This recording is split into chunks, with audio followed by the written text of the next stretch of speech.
He's a renowned researcher, filmmaker, and author. And I've spoken to Mr. William Ramsey before about the smiley face killer phenomenon, but that was a couple of years ago, in and around the time that his book was published. And we're here today to give an overview of the topic for the Cheap Heat audience, as well as updates that have occurred. And you will be very disturbed by that portion of it for sure. But William, thanks for coming back on the show. Jack, great to be with you. Thanks for the invite. I guess for those that aren't familiar with the concept or the phenomenon, could you provide a brief overview of what exactly we mean when we're talking the suspicious water-based deaths of individuals, or the phenomenon in general? This is the phenomenon of young men disappearing at night, later to be found in water, often in places that were previously searched. It got the kind of name the smiley face killers because the two original researchers, Gilbertson and Gannon, would find this yellow, often a red, spray painted smiley face symbol where they think the body was put into the water. So that's how it kind of, this phenomenon, it's almost like if you would say the Black Widow killer, a woman who kills her husband. So it just got this kind of like label. Some newer guy whose research used the term staged drowning, which I think is also very accurate. But it's just kind of a name that stuck, but it's still happening. The original researchers kind of started seeing this phenomenon in the late 90s. So it's been about 30 years, and that's basically it. Like, and usually it's outside of like the character of this person. They're not somebody who goes into a bar and then goes drinking. So and they're often, almost all of these cases, there isn't one case where somebody sees this person go in the water, right? So like Joe may be out drinking, act out of the ordinary, disappears later and found in water. It's not, hey guys, it's 12, I'm going to go for a swim, I'll see you in 30 minutes. No, it's not like that. So it's kind of inexplicable. One of the other things is they're usually younger, college-age men, and they're usually pretty good athletes. Like almost all of them are not overweight. They're actually athletic-looking type of men. So they'd probably be the last person to accidentally drown. It's pretty hard to accidentally drown, believe it or not, unless you really wear heavy clothes, it's super cold, you're very, very drunk, nobody's around, it's especially and these are all nighttime deaths. There's no summer at the lake type thing where a bunch of people are around. It's not like that at all. So that's basically the overview of the smiley face killers. I think there's probably globally 400 to 500 of these types of cases, so it's a lot. It's happening in the UK, Europe, and maybe other places. Like, I don't know. I don't speak Japanese or Spanish or something. So maybe it's happening in Central and South America. I don't know. But there's a lot of cases in the U.S. And we were talking in the pre-show. There was just one recent case of a young man in Florida. His name was Giovanni Pelletier. Fits all the standard MO of these types of what I believe to be crimes.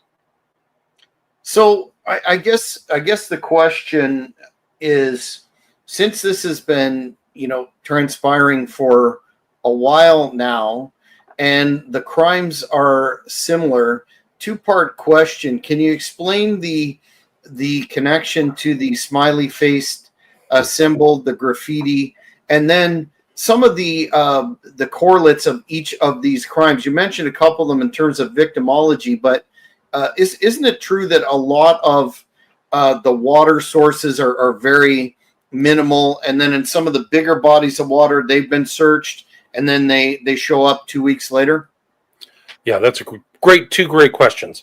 One of the things is that this smiley face isn't like people use it maybe in their communications as an emoji, but it's also used in kind of occult references. So I've told people in the past that it has an exoteric and an esoteric meaning. So exoteric is there, but I think the esoteric meaning has been described to be kind of an occultic meaning, is you laugh in the face of destruction and death, and you have kind of a Joker. It's almost kind of like a Joker archetype, and it plays out in very well-known kind of underground-ish comic books and films like The Watchmen, or even the most recent Joker with one of the, what's his name? Not the famous actor. His name is River Phoenix. Joaquin? Yeah, Joaquin. Thank you. Joaquin Phoenix, when the first murder that's committed in Joker, which was a very high grossing and very seen film, he's actually makes a smiley face and commits his first murder. So it's in the common culture. It's actually over. I have a full chapter in my book with all the references to the smiley face. It's in Fight Club, which is a really heavy duty underground film. If you take it apart, it's really about a cult. Fight Club is really a cult. It doesn't overtly state itself as a cult, but it's really an underground, like Project Mayhem is an underground kind of nihilistic thing, but they use this smiley face and you'll see it in certain sequences. It's actually hidden in the sequence and it's actually used in the trailer for Fight Club. So it's in the context of this. And these, I think, overlap this kind of cultural usage. Alan Moore, a known occultist and Crowley acolyte, uses it a lot. See, there you go, Manhunt. A lot of people know more than I do. I don't watch certain things, but you see it, and I think it makes sense that it's used. It's also used by bands, like very dark bands, and I've seen it used in the context of this very dark occult group called the Order of Nine Angles. So it pops up in weird places. I don't have proof. I'm kind of just an internet researcher. I don't go out to these sites, or I don't have some of the access, but it is a real correlation. There's another crime show where the red man is doing these crimes and he always draws a red smiley face. So that's to answer your first question.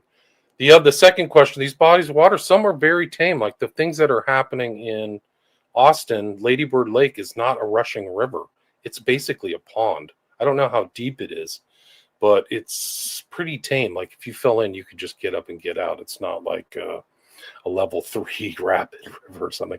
A lot of these ponds are very small, and there are strange cases. Like there was a case that really fit the smiley face killer phenomenon to a T, which happened in Oxford, UK, with a victim by the name of Jorge Carreño. He was Spanish. He was in the UK working for BMW. He was found in a pond, like a beautiful little pond area outside of the university there.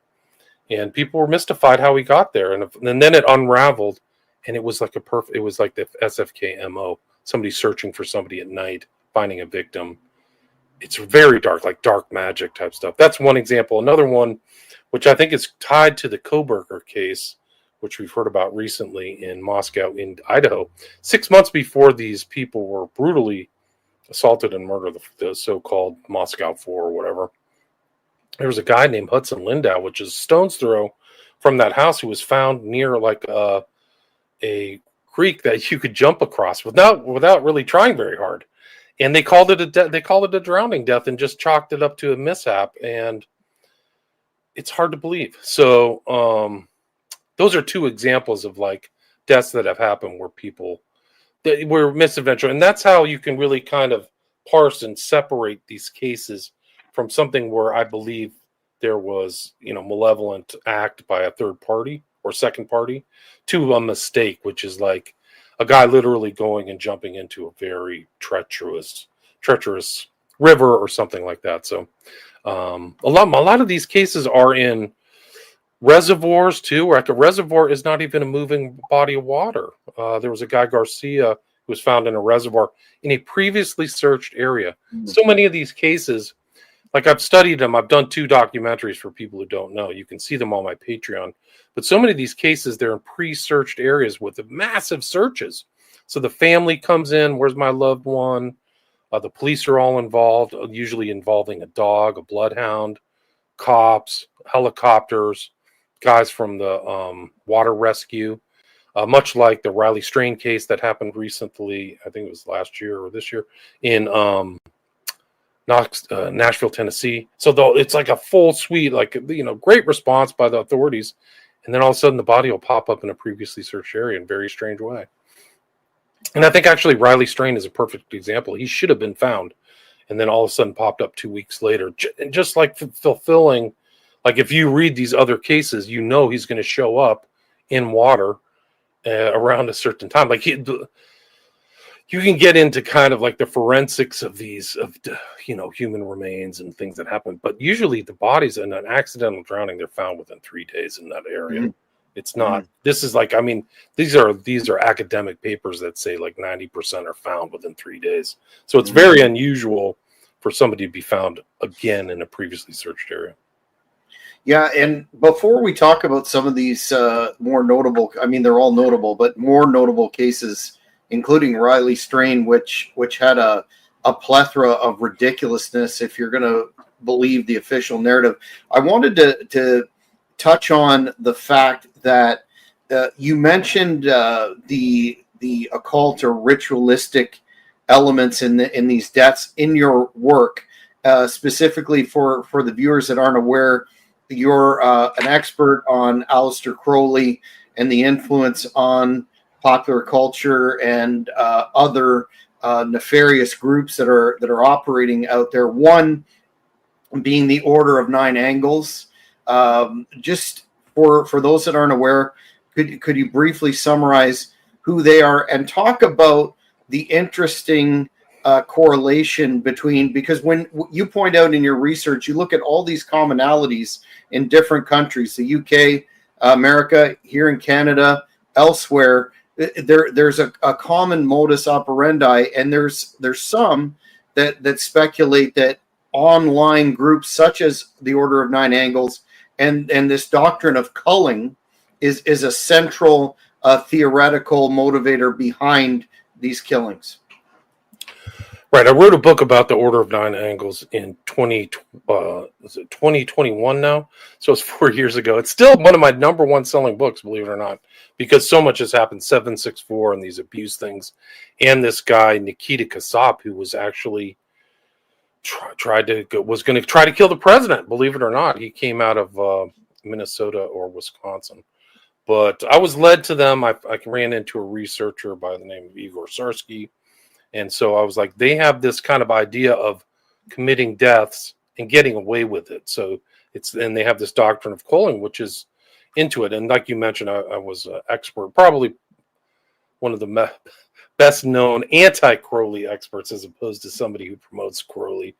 But it kind of led on. So I've become kind of like an expert in a lot of the occult. I've done a lot of reading and a lot of that other stuff. But the Order of Nine Angles has this septenary way, which is a 7-part way, but in the 3rd or 4th part, to ascend up the tree of word, W-Y-R-D, you're supposed to commit a culling.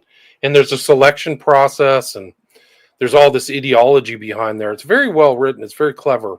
The Order of Nine Angles is very sophisticated, in my opinion, as opposed to like maybe some of these other kind of groups like the Church of Satan or the Temple of Set. Kakino's a very sophisticated guy too, but anyway, so they had this thing, and it kind of like ties in. Like, what's the motivation to commit a perfect crime, or why would you want to do this to some innocent person? And what are their long range goals? And you find that the Order of Nine Angles and the Smiley Face Killers may have kind of similar overlapping motivations, because a lot of these young men are Christians. They are promising, they're college educated. So if you kind of take them out of the society, to so to speak, or the gene pool, you're going to have one less kind of adversary if you're trying to create a dark imperium. It's kind of strange because it kind of overflows with this kind of dark MAGA ideas that are popular around the kind of tech oligarchs. But yeah, so there is correlations, and actually one of the more interesting things in the common culture about the Order of Nine Angle is that they do kind of bleed over in very overt ways, in my opinion, to one of Elon Musk's girlfriends or baby mamas or whatever you want to call her. Her name is Grimes, but she's done work with the Bring Me the Horizon. She's worked with Ed Sheeran, who wrote the song Bad Habits, which has the smiley face, yellow smiley face like we talked about, and is a visual display of Order of Nine Angles ideology. Sun goes down, sun comes up. He turns into a vampire, searches for the mundanes. So the Order of 9A has a very deleterious view of the rest of humanity. Like, they're special and set apart. That's their kind of ideology. So it's almost like like there's some kind of like cult or culture or family, maybe almost in the Manson type of tradition, because it's a very small group of units, but they're not interested in basket weaving or ceramics. It's like real violence, creating a new political system, and killing people.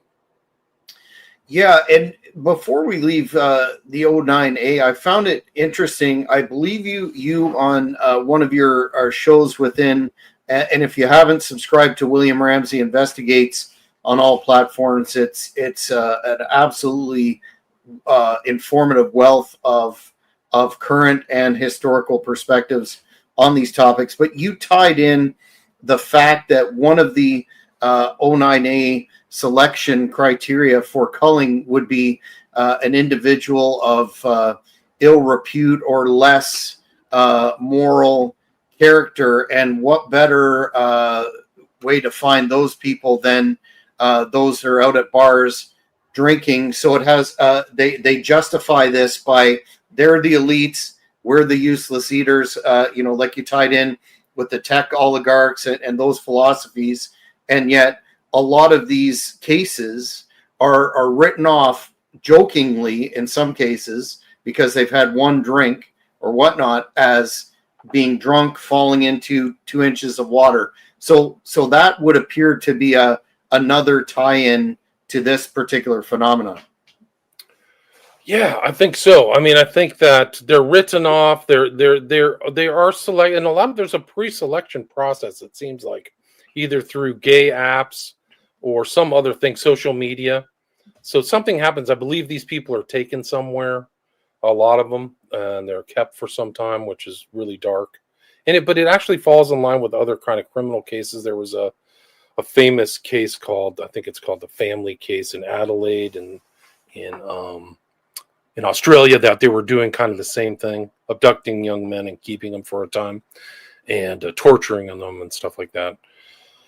So I do think that, that selection process is there. And then the joking cover up, like these are obviously suspicious cases. Like Riley Strain that we talked about was super suspicious and they just wrote it off. The chief of police right there, I think it's a level of corruption. Nashville corrupt. I think a lot of these American cities are super corrupt now. And he was probably just pre-prepared to say he fell in the water and tripped. Actually, a lot of rational, like a lot of these kind of criminal analysts and things like that said Riley Strain went to the water to go urinate and fell in and accidentally drowned and lost his we didn't find his phone and they didn't find his pants. So like where are these things missing? Like, and they just write these are facts that came up. This is a common thing. It's the same thing that just happened with this recent case with Giovanni Peltier. His phone is found somewhere else. Why isn't his phone on his body in the pond if he really drowned, right? This happens, and so it goes back to the very beginning, William Hurley, that their phones do weird things or they're just left there at the scene. Why does this person leave their phone and drown? Like that should be so overtly suspicious to any law enforcement investigator to say that to not tell the public something weird is going on. Yeah. So. And you've spoken about not only the investigators, the detectives, the higher ups, but particularly the medical investigators in these cases. I have. There's a lot of suspicious things about the investigators and the things that they've missed and what haven't been divulged to the public. What comes to mind is like another case that I've looked at and talked in depth about is out of Pittsburgh. His name was Dakota James. And they didn't divulge to the public. They got a second advice. They got a second advice out of. They said he dry drowned Riley Strain, which there's no water in his lungs, so it's very rare. Like there's so many suspicious things about the one case. Dakota James was missing for 40 days, and they just chalked it up to drowning. His body was in perfect condition. He should have been kind of when they found his remains. He should have been a mess, really. I don't want to get too graphic, but he was in good shape. They took pictures of him. They said he drowned. There was a Chinese guy who was the medical examiner, and they got a second opinion from a very well respected independent medical examiner by the name of Cyril Wecht. If you've talked about the JFK assassination, he was involved in that. Very credible. most of his analyses on like criminal cases to me is spot on. The guy is really brilliant. Anyway, very obviously, there's a garrote around his neck. There's a strain of somebody put a rope. How does somebody drown and also put a rope around their neck? And they said he had scars on his fingernails, like he was like he was being tortured or something really bad was happening. And they overlooked that and they didn't tell the public, and then they just blew it off. So it's really, that's just one example. You can go back to the original cases out of New York where they didn't tell them that the guy was blowtorched. Like that, I call him, that's victim 0, Patrick McNeil. Another Cyril Wecht case, by the way. Yeah, it's a systemic issue. Like the blow off in Austin is incredible too, or Boston. Like they're not even warning people that there's a serial killer when there's like 38 deaths. Like this has been reported in recent reports. When we get to my slides, like it's like they're reporting it overseas as 38 deaths. Maybe we could. This is a perfect time to show the Joe Rogan video because they're talking about it. This is like the #1 podcast and a very well known comedian talking about this case. Do you mind playing that now? Right on. They would cover up a murder. That's sweet. If you murdered 3 people, I think the Austin PD would go, whatever, man. He's doing a lot. They'd bring that mayor, that guy, and he'd go, what? They go, yeah, the suspect's Joe Rogan. He was standing over the bodies. They'd go, are you out of your fucking mind? Drive him home right now. Drive that man home. If I was in waist deep in Rainy Street, drowning a party goer. They don't care. Bro, they still don't want to admit that there's a serial killer. You're the tourism board. There's something's up. There's a serial killer. Something's going on. I believe there's a serial killer. And what are they doing? They're luring people to that bridge and then... Yeah, it's not hard. People like to go to the bridge. You just got to look out for the bushes. So weird. I guess it's such a high to kill someone. To me, I'm like, what do you get out of it? But I guess the people that are doing it like it. They're broken. There's broken people. And then some broken people do meth, and some broken people drown guys who like to party. Do you ever talk to, I'm sure... So that's like the mention in the, it's interesting. They're talking about like killing and covering it up, right? They would. So, and I think that there's kind of a famous thing. There's so many of these people who disappear out of nightclubs and famous music halls and things like that. And there's just like even Riley Strain, like he's at a famous cowboy bar and some of these famous cowboys are in town. It's a perfect cover for a crime is to constantly travel. They've caught actually Mexican. I'm not trying to say only Mexicans are doing it, but they found a famous Mexican musician. Their plane crashed and they had tons of cocaine in the plane. So they were going to different venues, but they were also distributing coke at the same time. Well, you could also kill people too if you were of that ilk. And I think there are. So many serial killers they travel to do it.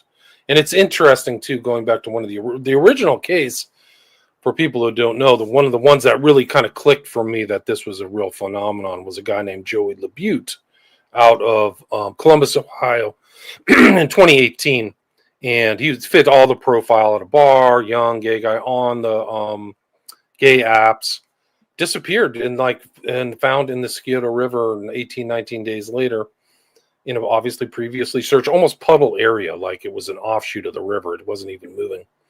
But he was disappeared while the Arnold Schwarzenegger Classic was in town, which is, I think, the #1 bodybuilding convention in the world. So you have 20, 30, 40. I don't know that stuff very well, but that's what people tell me. You have all these people with jets and planes flying into town and then leaving. And it's a perfect cover. And there's a lot of stories about elite criminality on some of these boats and yachting and things like that, where they're very dark and they don't have fun like a normal guy want to go to the bar and watch a game and have a 6-pack. Their view, and this has all been exposed through Epstein, Diddy, the head of some of these fashion moguls and things like that, that they blow off steam a lot different than we do on the, music heads. Very dark. They're very evil, very dark, evil people. And so anyway, so that's kind of like, this whole thing is like movement, and there's a lot of things going on with these cases. One thing that I was in Boston last fall for a few days, and I of course was aware of Boston being one of the hubs.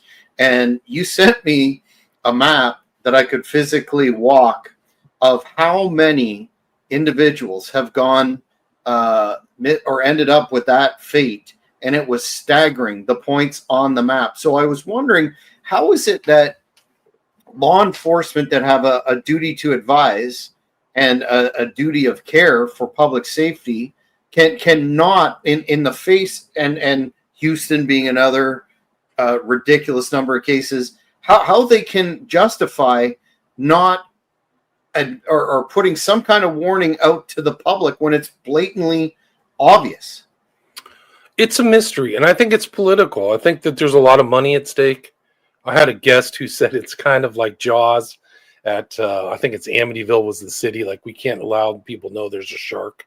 It'll like blow the entire, economy up. So I think there's an element of that. I think those are people won't go to Austin, which is now kind of an entertainment capital. So I think that's one of the things. They don't want to panic the public. I think they know much more than they're divulging to the public. But for some reason, and I've tried to get information. I gave up calling police departments because they just won't give you to rando people or journalists. They won't give out that information. So I kind of gave up. But it is odd because the facts present themselves, just like you said. Boston is like an epicenter. I did a full chapter on Boston in my book.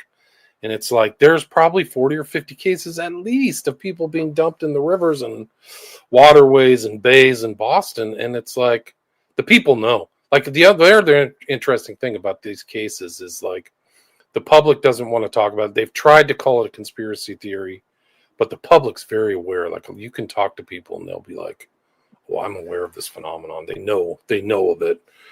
So it is odd that the authorities that we pay taxes to aren't warning people, or at least put an APB. Hey, we've had like 10 or 20 people end up in water. Be careful. Don't go home alone and don't fall in water alone. They could even say something very not connected to the SFK phenomenon. Just say, be careful. Like, I don't know how anybody would walk home alone, male or female, these days, especially like I've done a podcast with, like I do shows on true crime, and so many of these killers, Koberger's a perfect example. They're like night owls. They drive around at night to look for trouble like that. It's always at night, just like Dahmer.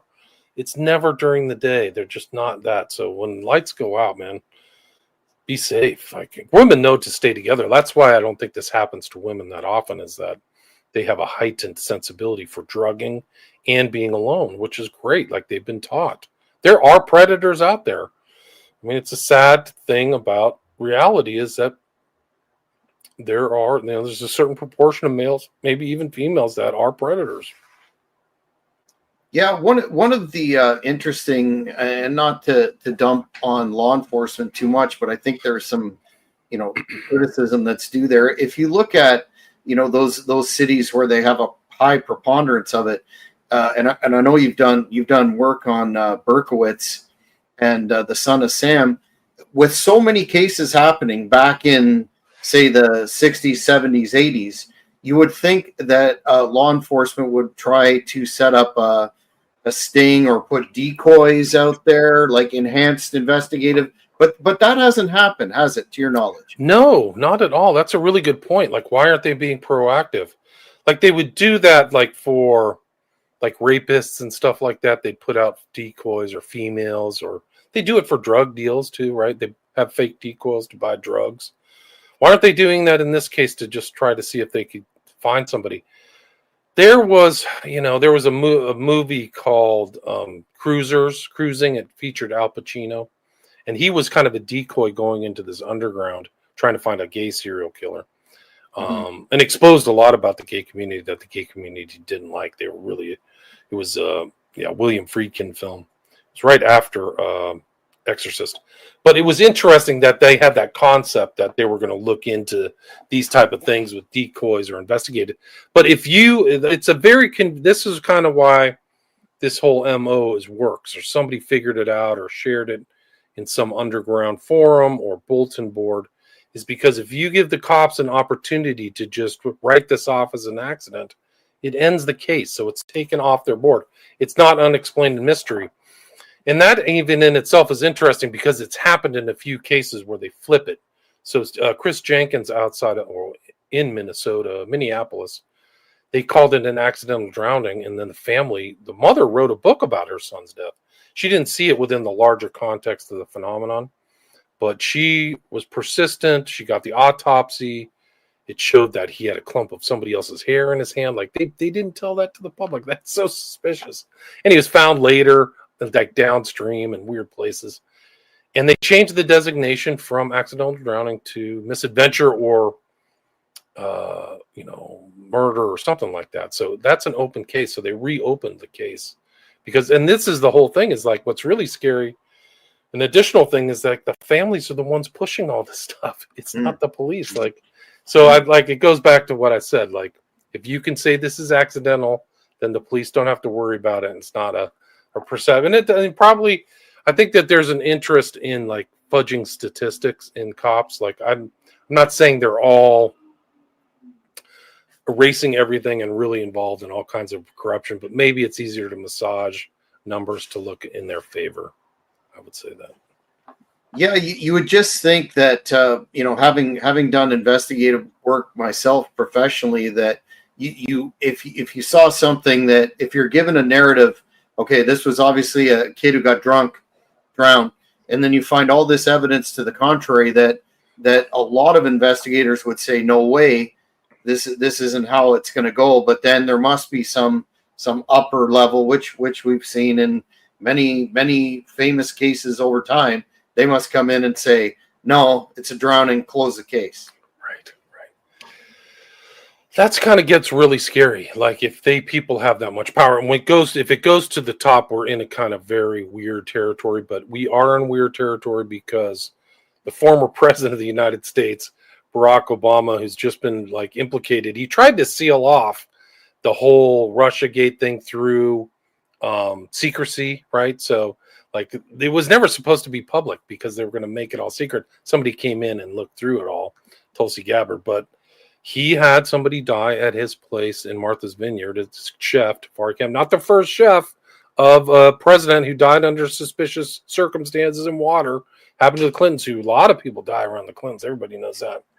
But it goes to the top of him. One of the other things that is odd about Barack Obama, we know he's gay. He's involved in bath clubs, the same ones around where Jeffrey Dahmer used to go in Chicago, because Dahmer was in Milwaukee, but his last killings were in Chicago. He kept getting kicked out of these bathhouses because he was drugging people. Right?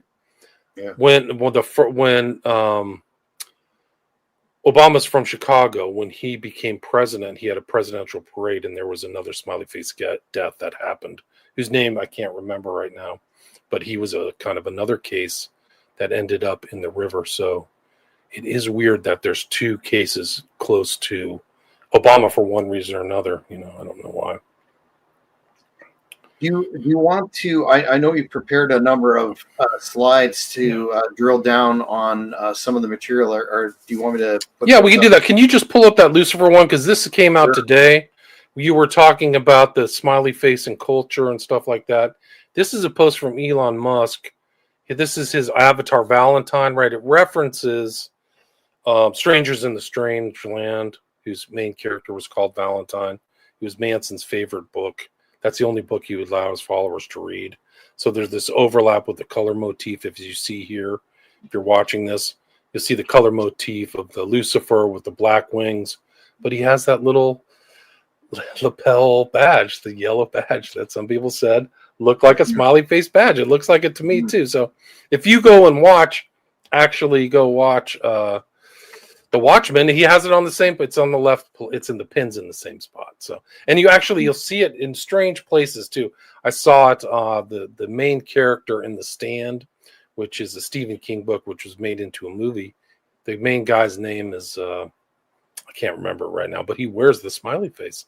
And it's in that. So it's so, and even in David Bowie, his final work was Black Star. If you watch the video, there's a spaceman which I think is Bowie wearing the smiley face pin. Because Bowie always thought of himself as the Starman or the Spaceman. It was kind of like his other persona or something like that. They're doing something on the inside that I don't fully understand, but the symbols tell us a different story. Anyway, isn't that phenomenon something that is key in occult circles? Revelation of the method, they call it. By here's what we're doing, you're not objecting. You're going along with it. I think so. I think it's also a signaling. It's also kind of like we're the profane, the mundane, than people without the inside knowledge. We know it, so we can signal each other through symbols. One of the great kind of like Masonic researchers was Manly P. Hall. And in his secret teaching of all ages, he says, once people understand the language of symbolism, the secrets of universe will be exposed to you. So these symbols are very important to them. It maybe tell an even deeper story than mere language. So like even if you're a Christian, you see a crucifix, you know what it's referencing, right? It brings to mind Christ's death, sacrifice, Christianity, resurrection. All these themes come into just one simple symbol. So maybe the smiley face is like that for these people. Like, I'm not initiated, so I am one of the profane. I don't know this stuff. I haven't made any initiation. One of the great things you learn about Crowley in the 20th century is how many of these guys have been initiated. Almost every prime minister in the UK for the last 400 years has been a Mason. So it's a predicate to get in. So it's kind of like this, and you learn to keep secrets. And like the Masonic oaths are all very vicious. Like you keep a secret or they slit your throat. And we've had Masonic murders, and there's all kinds of things that pop up that are very sus, and so anyway, so these guys are using these symbols, and I would recommend people go into my book and see how many references there are to this smiley face pin and badge and symbol. It's all over the place. I saw Justin Bieber wearing clothes with smiley faces. I've seen Balenciaga designer smiley face. So it's ubiquitous if you keep an eye out for it. Then I think the slides that will show it's even going to be even more prevalent because the guy from Breaking Bad, like probably number one show of all time or top 10 series, is making a new show using the yellow smiley face badge. It looks just like this, which I'll show. Yeah, I think you've mentioned before the ubiquitousness of Satanism being mainstream, and individuals that are practitioners of black magic being glorified, and it's just everywhere from the Grammys. I think it was last year, whenever it's everywhere in your face in the imagery. But this, if you're paying attention, I think you're 100% right. This smiley face seems to be popping up a lot over and above. Of course, this is Lucifer here, but over and above that, we've got the smiley face in there as well. Yeah, I think that's true. Anyway, shout out to Jim Smith. He was like one of the number one researchers. It's really kind of his skill. Like he's just kept on these stories forever. He was my researcher when I did my documentary in 2017. I can't believe it's been 8 years. So If there's somebody you want to follow, go check out at Smiley Face Cult at Twitter. He's got all the research for almost 10 years. And it's just really an incredible researcher for this field, like the number one guy. So I put him in here because he's kind of made a memoriam for these losses. These families are wrecked. Like this is like a tremendous loss of somebody in their prime. It's like a lot of these victims had a future. They had they're college students or people striving. So sometimes when you talk about these criminal acts, the families and the victims get lost in the mix. It becomes kind of infotainment. So I try to avoid that as much as possible. So anyway, so Jim Smith, check it out, Drowning Victims. Still posting. This is just something that I mentioned, the major city. This is Austin. 38 bodies have been found in and around the lake. They call it the Rainy Street Ripper, just mentioned by Rogan and Dylan, right? This is national news. I think this is from June 2025. These are all fairly recent. Vancouver, another body. This is Portland, Oregon. Frankie Fred, 18. They have these spates. Like Portland is actually a semi-hotspot. It's overlooked, but there's a lot of drownings and bodies in that waterway. There's no question. This is a list of all the deaths in Lady Bird Lake, the AKA Rainy Street Ripper. You can just go on no foul play suspected, APD. It's incredible. And they're clearly covering up. There was a young man from Israel who came to Austin. He loved comedy, so that's why he was there. And he met a dark fate. He was dumped in the river or near the river, and they covered it up. They called it originally a heart attack, and then they said he shot himself. And then I got pictures I have some really graphic pictures, but I've seen pictures and there's no gun. And to me, he's clearly placed. I'm not a criminal forensics investigator, but I know what I can see. So my opinion, he's I don't want to say his name, but and like in these other cases, I've talked to so many of these people's families. It's really depressing. Anyway, so Jim Smith again, another Castlefield Bull, Manchester, that they call them the Manchester Pusher. This event, I've covered a lot of those cases in my book. I actually was on a documentary with a guy called Gary J, who did one about this, but they just see it as kind of like a local event around Manchester, but it's part of the larger global phenomenon. Jeremy Neves is another one. This is Abilene, Texas. There's other cases happening around Texas. Houston. There's some around Dallas now. It's really incredible. Texas was not a thing, but I think it's because it's become more of like entertainment. People are traveling around. It's Lauren Blackburn found dead in lake near. This is a man, I believe, but this was 23. He was found in Lake Carnegie in Princeton. This is April 2025. Another case. Officials pinged his phone in the area of the man-made reservoir, another reservoir, right? So you should be able to pop right out of there. It's basically just a non-moving thing. Prompting a water search just south of campus. A gift from the thing. Uniform depth of 9 feet. Here's another Houston, Texas case. 22-year-old Kenneth Cutting's body was found in the bayou. This is July 2024, I believe. Another one, twin clients, Joseph Hernandez, another found in water. This is November 2016. This is a joke. Obama's newest catering staff wearing lifeguards. Yeah, you're right. Water Park, Chicago police acting public health. This guy was Eric Campos Ferris. So another Chicago. I had a whole chapter on the Chicago. I called it SFK Rampage in Chicago because there were like 10 deaths right after each other. This is another one. Another family talking about people who died 10 years ago. Hanging out with questionable people. That's a commonality too. They find new friends and then they die. Sandy Hook identified April. This guy, Corey McFadden. It's 2023. This is Athens, Georgia. 2022. This is another. There's just so many bodies. It's off the charts. Jonathan Wines, 2023. This was a New Hampshire case that was fairly recent. May 2025, Alexis Garcia, college student. No suspicion of foul play related to this case, and the investigation's closed. Wow, they just wrapped it right up, Wow. Disappeared, yeah. Rigorous. Yeah. Wrap it up. So, I don't know, I think this is him. McHenry.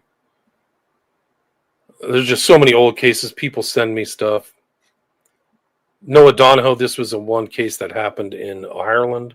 He was found in water in 2020. This is 2023, Connor O'Neill. That's Dallas. Tim Dillon we just saw Tim Dillon. He did an episode on the Smiley Face Killer. Supposedly he had a guy who survived. So that's number 170 of his podcast. Go check it out. I don't think he just does straight comedy now. I think he's kind of moved off, but I have a conversation with him in my Patreon. We talked about the Smiley Face Killer. So, what do you make of Joe Rogan picking it up? Do you think that's going to finally shake some of the apathetic individuals involved in investigating these things, or their management out of their apathy, or business as usual? I hope so. I think that there's just not an interest in shaking the apple cart. So I think the public will have a great interest in it, but I think the authorities, at least under these kind of corrupt blue cities, which are devolving, they've really already devolved into third world countries. LA is just in terrible shape. I think that it's just like CYA, cover your butt and not talk about it, and hopefully the problem will go away. I just don't think that they're that skilled. I think the FBI has been seen to be at least in the States, has been seen to be totally corrupt, kind of even into the present, like even with Epstein. So like once these people come into power, they just turn into ring wraiths or something like that, and they're just done looking into like important stuff like this. So. This was another woman. Oh, I think this was actually a man who was like a transgender, Isaiah Bass. This was a survivor, Jeff Jones, Rainy Street Ripper, 2024. So he doesn't get included in the deaths, much like Christian Pugh, who's another one who like disappeared for a while. What do these survivors remember? Sorry to cut you off, but what do they typically? Is it a case of amnesia? I was having a drink at the bar, I left, and then boom, I don't remember anything, or is there a commonality amongst their accounts? I think it's the GHB does it. So I mean, it goes all the way back to the original investigators, the original guys, Gilbertson and Gannon. The original victims always had elevated, when their autopsies were done quick, the GHB was found in so many of those. I can't remember. They only studied like 14 or 18 cases, but like almost everybody had elevated GHB. GHB is endogenous. It means your brain already produces it, but it's at higher doses, you get like almost like you're drunk, but you forget, and your body processes it. So it becomes metabolized by your liver. So you have to test for it right away, is my understanding. So it's not like marijuana or maybe some other substance where it gets in your hair so you can test and find dates and times. So you have to be on the lookout for it. And I think that's what happened to all these guys. Like Christian Pugh was in the marshes around Lady Bird Lake for 60 hours out. So he was found still out, and they put him in. Like he should have been dead. Like I think he was left for dead. But for some reason he was young and hale and hearty and survived 60 days. I mean, I think he was in bad shape too. But it's like a perfect crime. It's not that perfect because the cops, if they were on the ball, could probably do something like you said, like go out and put up, go see if people get drugged or figure out what's going on in these bars. But it is kind of like this crime because the GHB works. So somebody's figured out this MO. They figured it out a while ago. But like I said, one of the interesting things, one of the incredible, I didn't know this until recently, so credit to Lena Adjit, researcher, but she said like one of these serial killers is like the most meticulous, notorious, vicious serial killers had a smiley face tattoo. So his name was Israel Keys. If you read about him, he's a real piece of work.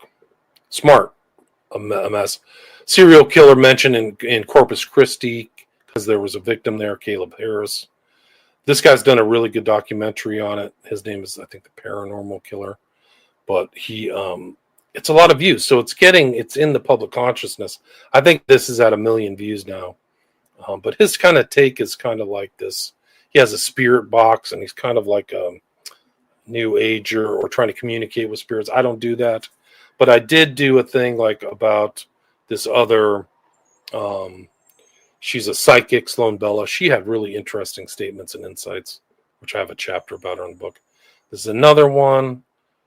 This is another lot of listens. Annie, Elise in Austin. So people, didn't want to show that picture, but there's like I've seen like pictures that are not disclosed to the public. This is the whole thing about the secrecy and the lack of transparency, is that there are pictures of this the public could see that know that this is super suspicious. Catchy.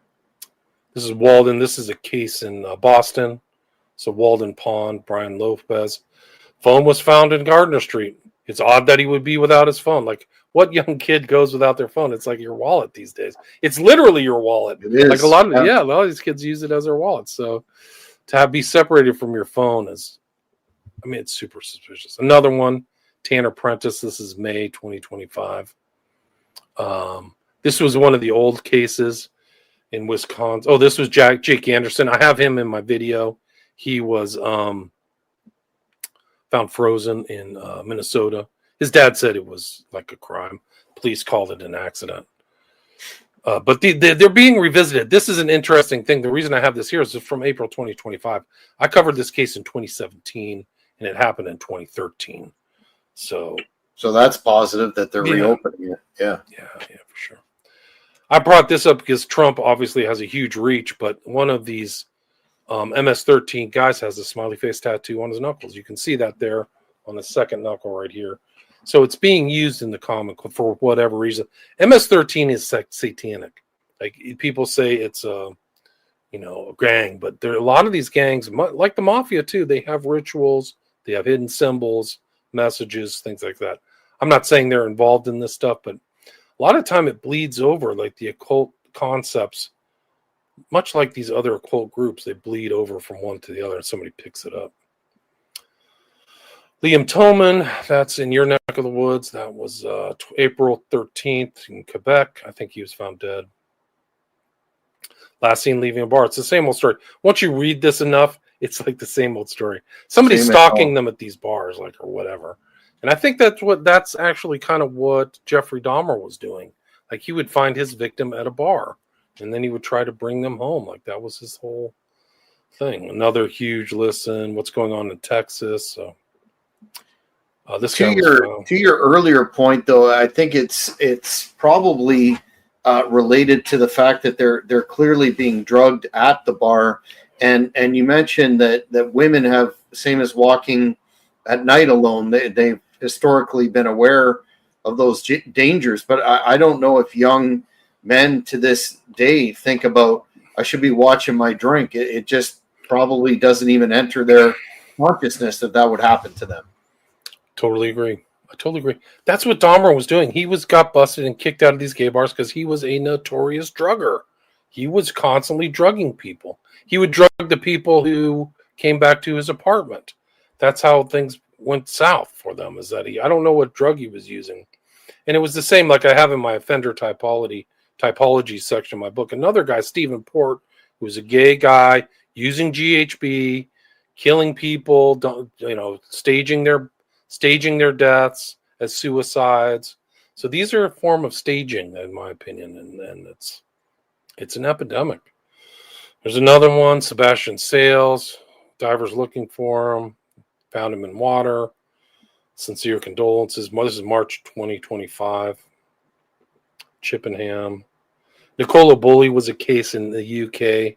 So this is like a woman's case, but the same MO as a man. She's out walking, disappeared, massive search, found upstream later, like weeks later. This is a huge case in the UK. I don't know if it made it to the US, but it's something to remember. Llano, Texas, Bradley Tribble, same old thing. Lady Bird, just more stuff.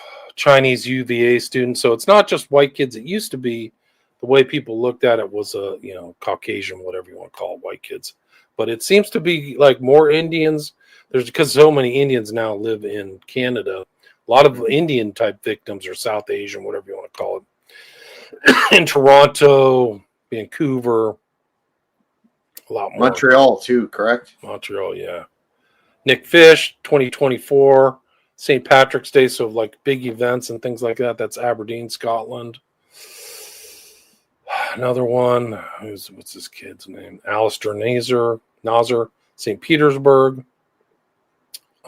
This is the guy who they found. Anyway, I already mentioned Sebastian Sales. River Ouse. This is for Lincolnshire. Evan Joffrey Dandilly. And these are things I didn't even cover in my book. This is a recent one, March 2025. Bristol, which is kind of eastern UK, east of London. No, excuse me, west of London. Lewis Puivasana. This is a classic case, a SFK case. Cole Cooper, another Scotland, a lot of Scotland cases. Serial. And to your other point, none of these victims look like they'd be one to, fall into a puddle and not be able to get out of. Exactly. Look at these. These guys are healthy. They could probably jog like 5 or 10 miles easily. They're like prime of life. Look, he has no fat on his body. Like, I mean, look at these guys. When you put them up, look at the similarities. They're all skinny. They're just not like big, like meatheads, or I don't know. Immobile. Like, yeah. There's just so many. It's just really disgusting. Here's Tafari Campbell. For people who don't know, the Obamas sold their place, so the crime scene is empty. We mentioned this in the pre-show. Wow. This is from Breaking Bad. They're using the yellow smiley face. Why? Wow. What's going on? Like, what's the story with this? This is fairly recent. This is last month. This is in the last couple of weeks. Happiness is contagious. It's kind of like that occulted phraseology too. Like, it's not, they don't really mean happiness is contagious. You know that there's an esoteric kind of meaning come across. They don't really mean that, right? Because it's a contagion. It's in a petri dish, right? Mm-hmm. That's the symbol of the smiley face. It's not on a pin like in The Watchmen. It's a petri dish. So what are they trying to imply? This was a recent case. A girl, sadly, Elliot Hines, somebody let her walk around in La Crosse, Wisconsin at 3:20. She was found in water. So probably a victim. Like somebody's up. Some of these people have very weird hours too. Like, the average person may wake up in the morning and go to bed at 9. Some of these people wake up like at 5 or 6 p.m. and stay up all night. Like Hunter S. Thompson, who's super sketchy. And Johnny Depp is the same thing. He just only is awake in the middle of the night. He's just a night person. So a lot of these people, like, they don't understand somebody who's a night person all night. New one in Virginia. Shout out to Jim Smith. It's August 5th, 2025. Jeez. Personal belonging found in water. Like, I've seen so many of these cases. Why doesn't a cop just realize this is a telltale sign? Why is this personal thing? If he's drowning, you don't like, oh, I'm going to put my phone down and my wallet down and then drown myself. Like, give me a freaking break. It's really not a way to commit suicide either. People say, oh, maybe they're committing suicide. The body has responses and things like that to drowning. It's not the way out. It's not usually. David Capage. This is UK. This is the recent case I mentioned you. This is Giovanni Pelletier. This is like 4 days ago. Teen disappears while visiting cousin. Missed text from him. Help. In water. Same old skinny thing, right? Like a skinny teen, college age. He vanished with chilling final message. Manatee College, Florida. This is yesterday, so still current. Body believed to be missing in teen found in pond were last seen in Florida, and I think his phone was found near the pond. Like, this is all classic stuff. So those are my updates. Like, it's just a sad litany of death and people who shouldn't have died, and something's going on. I don't understand. So I gotta ask you before we wrap a couple of questions. One, do you think with the the new mainstream nature of the phenomenon? I mean, it doesn't get more mainstream than going on the biggest podcast in the world, Joe Rogan. Do you see this finally as a tipping point? Are things going to change? Are these historical cases going to be more and more opened up again, or are we just going to continue to? Because I think you use the term slaughter, and it's clearly a slaughter with this number of bodies, and you can't, with the commonalities involved, a reasonable person on the street would not see that this is something other than a series of coincidences. I agree. And I think it's becoming more and more researchers. There's newer people. There are people who've looked into it. There's other podcasts talking about it. It's not as much. It's kind of breached into the kind of national media, but in small ways, the Chicago cases and the Austin ways. They didn't see it as a kind of global phenomenon. And they don't do a lot of deep research in the old corporate media. The good news is that there's guys still around. I'm kind of still around, bouncing in and doing work. Jim is still around. There's newer guys who are looking into it. This guy's Stage Drowning. I recommend people follow on Twitter. And the word's kind of getting out into more. And the podcasts have become, they used to be more underground, like people who couldn't get their message out would start a podcast. Now it's going mainstream. And so I think a lot of it really is becoming the means of communication. Like more people from the older media have moved over. You've seen that, whether it's Candace or Tucker or things like that. Still questionable people, but at least they're trying. They have to kind of keep up with the zeitgeist because people want to know this information. They're hungry for information. They've been starved for information by the national media, which has done them a grave disservice.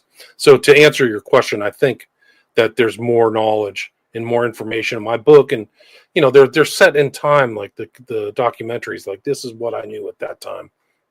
So I think, and like I showed, like one of the reasons why I wanted to show those slides of the YouTube videos is like, this is incredible reach. There's another kid, I think his last name is Oliveira. He had a Portuguese last name. Tyler Oliveira. Yeah. He was on street in Austin. So I think that those reaches are huge. Like 500,000 views on YouTube for me is huge. Like, wow. So, and those are guys, and independent kind of guys who are doing great work. I recommend people check out their stuff too, because I'm kind of just like a research grinder at home. These guys are on site talking to people. Tyler Oliveira, yeah, really good. So anyway, so to answer your question, I'm glad there's more consciousness, more awareness, and I'm hoping that the word goes out to people to like, be careful. This is dangerous times. Like there's predators out there. Don't let your kid do this. Then somebody should have been with that guy, Riley Strain, like don't let them separate. Don't let people like walk off alone. Women would never allow that. And you should never allow that you should tell your kids or your friends, everybody, if you go out, you all come back at the same time. Nobody gets left behind.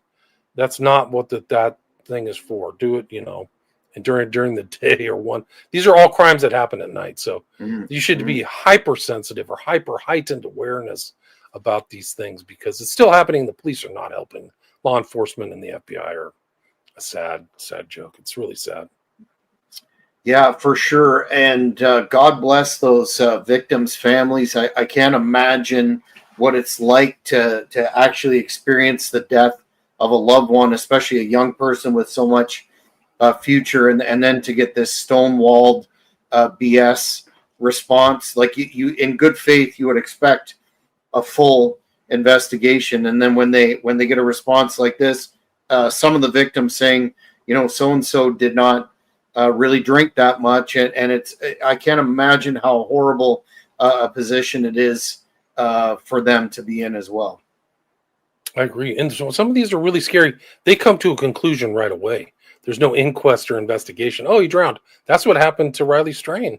The chief of police said it right away. Oh, he drowned. Move on. Like, that's really suspicious in itself. Like, they should investigate the chief of police. Like, how can you come to that conclusion right away? Where's his phone? Where's his pants?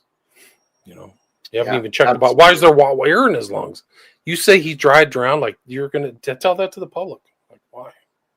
Yeah, it's just implausible. So hopefully with greater public awareness, the pressure will come to bear to actually take a look at these cases for what many folks believe that they are. William, I know you're quite busy with your podcast. Big fan of William Ramsey Investigates, but you talked about with all that's gone on, and we saw it today in the brief time frame from your book on this phenomenon being published. You could probably not only write a couple of more chapters, but another book entirely. Do you have anything like that in the works or to do with another topic?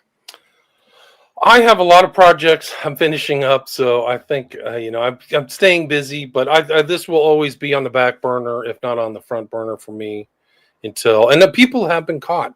They caught the guy Scarlett Blake in the UK, and they charged him with one. They didn't look into it. To me, that's another colossal failure because he was networked with a very sketchy underground group of people, and they didn't look into him about other crimes he may have committed.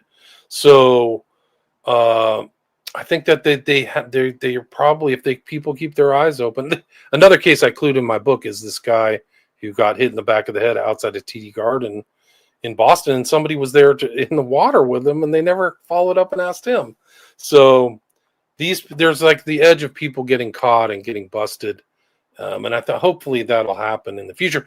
And like so many things that have been better for the world and our culture, the average guy who just is doing his homework is going to be the one to change it. It's not the systems aren't there to help. They're not really there to help anymore. So the people who do the research or do the sharing or share things on social media or shows like yours or podcasts are going to help get the word out and the truth. Like nobody's ever disputed my facts. Like the facts are in the book. Like I've never been sued because I just told the facts. So why are these facts here? And why aren't people talking about them? Why aren't your cops talking about them? Why isn't the media talking about them? Why don't they have somebody do?